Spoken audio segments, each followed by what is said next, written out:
Welcome, everyone. You are at the Early Learning K-12 Education Committee. Elena, would you please tell us about the hearing for Senate Bill 5849? Good morning, Madam Chair and members. For the record, Elena Becker, committee staff. Senate Bill 5849 relates to making financial education a graduation requirement. For some brief background, to graduate from high school, Washington students must complete 24 credits in various subject areas, meet the requirements of at least one graduation pathway, complete a high school and beyond plan, and satisfy any local requirements. At the legislature's direction, OSPI adopted financial education learning standards in 2016. The financial education learning standard competencies are spending and saving, credit and debt, employment and income, investing, risk management and insurance, and financial decision-making. Turning to the bill before you today, this bill requires school districts, charter schools, and state tribal education compact schools to provide all high school students with financial education instruction and requires high school students meet the state financial education learning standards in order to graduate from high school. The graduation requirement begins with the class of 2033 unless the State Board of Education recommends an earlier date, and principals may waive the requirement for 12th graders who can't meet this requirement because of previous residence outside of the state of Washington. The bill further directs the State Board to work with a broad group of stakeholders to recommend adjustments to graduation requirements and educational offerings and report to the legislature by December of this year. When forming these recommendations, the SBE is directed to consider how to incorporate this financial education graduation requirement into existing graduation requirements, including credit and competency-based options. SBE is also tasked with ensuring district compliance with the requirement. The fiscal note became available this morning, and it shows costs of $201,000 over the 4-year outlook and some additional indeterminate costs to school districts just pending what the State Board of Education adopts in terms of graduation or curricular requirements. That concludes my remarks. Thank you. Any questions for staff? Yes, Senator Wilson. So I'm assuming when we're talking about incorporating it in, we're taking into account those school districts that do 4x6s or have 24 credit allowable, and then there's other districts that have 4x8s or 32 credits allowable. Is there any conversation around how that might be impacted if there's a district that only has 24 credits? Do you know what I'm saying? That in their schedule is a 4x6 versus an 8x4, which would give a scholar more opportunity to take the classes they need. So just curious, when we're looking at how districts are looking at the number of credits a young person needs to graduate, how many opportunities are we going to offer them to take this as a required course? And is that the same?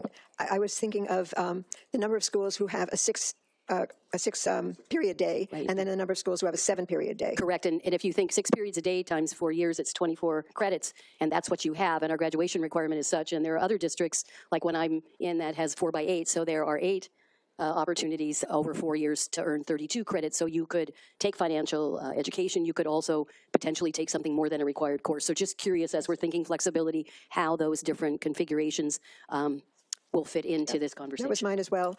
Is there any? Do you have any knowledge of how many schools use the 6 periods or the 7 periods? No, I apologize, but I don't know the answer to that question offhand. Just to Senator Wilson's question, if it would be helpful, the language in the bill does direct the State Board of Education to assess the way that this requirement could be merged with existing graduation requirements. And as I mentioned, that 24 credit requirement is an existing graduation requirement. So I think it's reasonable to assume that that's something the State Board would need to take into account under the bill. There's also an intent section in the bill that I didn't mention, and the intent section mentions the State Board's ongoing Future Ready initiative to assess graduation requirements. So I think there are a few indicators in the bill that that would be something reasonable to expect from the State Board. Thank you so much. One other thing, I didn't see anything about PESB mentioned. That's the Professional Educator Standards Boards that actually speaks to and works with our preparatory colleges, preparatory for teachers in the state of Washington. And so making sure that we have teachers who are able to actually teach the financial education. So that's not in the bill that I saw, or is there something that speaks to that?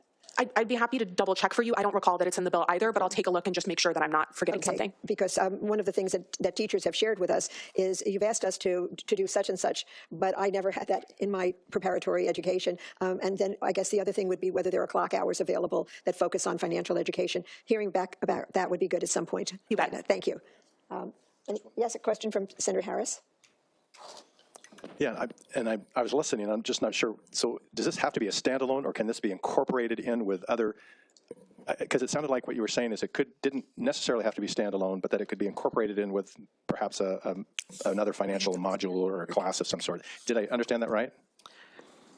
I think that's fair to say. The language in the bill is that each school district that operates a high school shall provide all students with financial education instruction that is consistent with the learning standards, and then also that each student must meet high school learning standards related to financial education in order to graduate from high school. So those are the requirements that are named in the bill. And then as I was discussing with Senator Wilson, there's also the language that directs the State Board of Education to consider how to incorporate this requirement into existing requirements. Okay, thank you so much. Yes, Senator Krishna Dawson.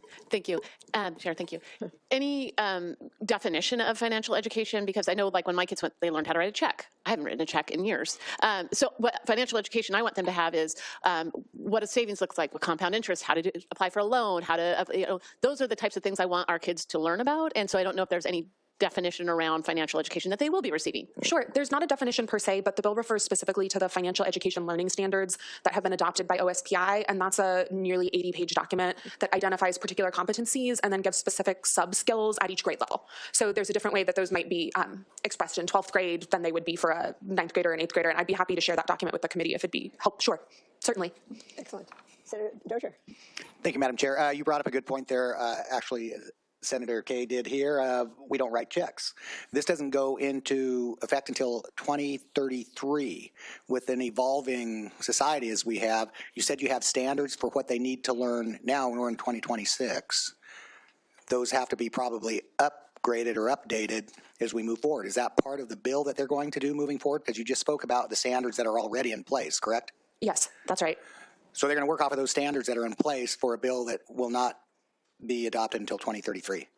Sure, and I should clarify one point too. The graduation requirement takes effect in 2033, but school districts are directed to start offering this instruction beginning in the 2029 to 30 school year. Oh. So the students who would be freshmen when the instruction starts will then be the same students who need to meet that graduation requirement. I apologize that I didn't mention that earlier.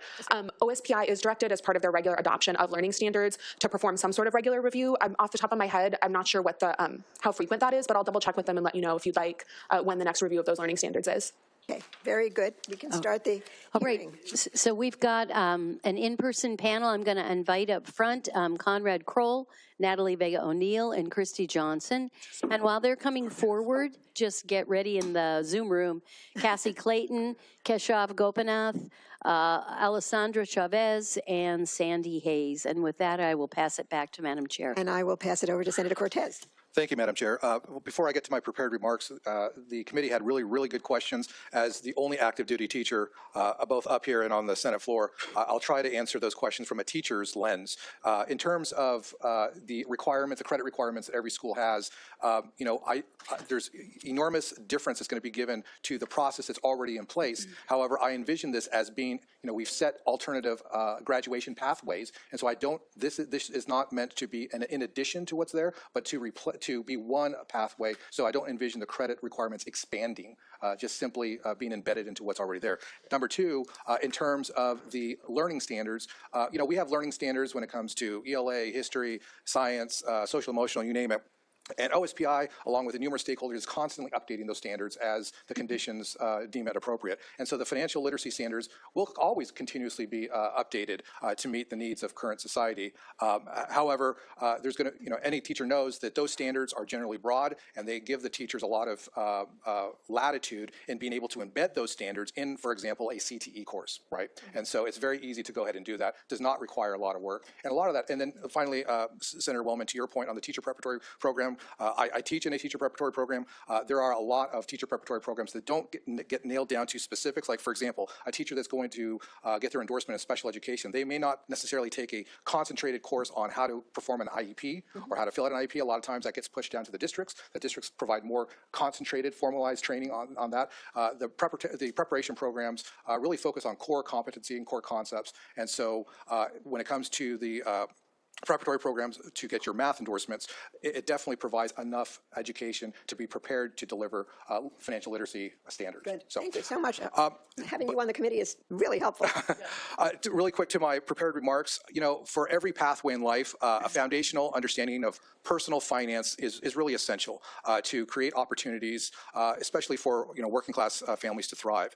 And one of the very few things that graduates do when they graduate is they make big financial decisions conversations that are really going to impact the trajectory of their life. That can include signing, documents for student loans, or it could be an employment contract, understanding what the benefits are in that contract, or signing your first lease for an apartment, an auto loan, whatever it may be, and then making sure you're paying your taxes properly, making sure you're saving and investing for the future. And so it's essential that we equip our students with the financial education that they will need to be able to make an impact on their lives. Unfortunately, Washington is one of a handful of shrinking minority states that doesn't really equip our students or focus our students on these skills to navigate their financial lives. It more focuses on STEM focus, science, technology, engineering, and math, and that's not a bad thing, but it's also equally important to equip our students that may not go in that pathway, may not go on to college, to have the same skills to be able to be successful in life. And so this legislation, it was well vetted. It incorporates feedback from the Office of Superintendent Public Instruction, the State Board of Education, and the Financial Education Public-Private Partnership. Two key points I will go ahead and reiterate. The cost will be at the minimum level, with reporting requirements being removed with the latest iteration of the bill. And this legislation is extraordinarily compatible with the current work that the Future Ready Initiative is doing. It does not, I repeat, it does not interfere with the Future Ready process. It actually is supportive of the Future Ready process, and it is aligned with the Future Ready process. And then in ending, adopting this legislation sends a clear message that, financial education is very important for our state. And so I think it's clear that you'll see this support coming from testimony, and I thank you for hearing this bill today. Thank you very much. And I don't see any questions for you. You're a very good teacher. And so we'll start with our first panel. 90-second timer. You'll see the light. Please make sure that you wrap up when you see that red light come on. We'll go to our next panel. I have on remote Cassie Clayton. Good morning. Thank you, Chair, members of the committee. For the record, Cassie Clayton for the Northwest Progressive Institute, here in strong support of Senate Bill 5849. Our state constitution makes it clear that we teach beyond math, writing, and reading for our public schools. Graduation requirements reflect what we believe people need to function in the world. If something is essential for adulthood, delaying or gatekeeping it doesn't reduce pressure, it increases the cost on all of us. Around 30 states have passed some form of financial education requirement. SB 5849 positions Washington to go further by pairing clear existing standards with graduation requirement, flexible pathways, statewide oversight. This matters for civic life, shaping how future voters understand housing costs, taxes, interest rates, student loans, and public investments are stemming from teaching them how to borrow when needed, build savings, and shop for financial products.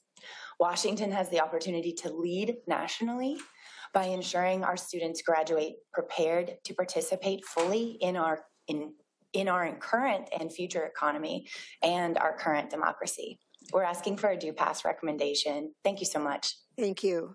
Yes, Senator Wilson. So I'm an old lady in the room here, and I'll just say I remember in elementary school, we had a bank day, and every Wednesday was bank day starting from kindergarten, where we could give between a penny and a nickel. And the idea was not about generating wealth per se, but it was about learning and about saving and about math and all those things. And then I will out myself by saying I have 2 degrees in home economics, and in home economics was where we used to learn about home management. And part of home management was around things like insurance and things like budgeting. And so when we remove our CTE courses, and when we remove those kinds of things, what we've done over time is remove the very places where I, as a young person, learned the very things that you're talking about today that you didn't learn.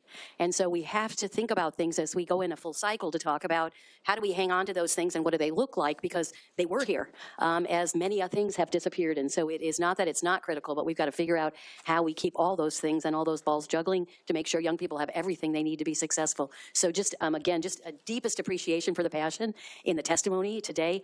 You're all brilliant already, and you're already mathematicians and finance wizards, because you already know it's something that you need to know. And so we can do what we can do, and I hope you will continue to do what you're doing, and also have conversations with your friends and create those groups like I know you already are, to teach each other while we're catching up as adults in this room. Thank you very much. And we are at ease. Please sign the boards.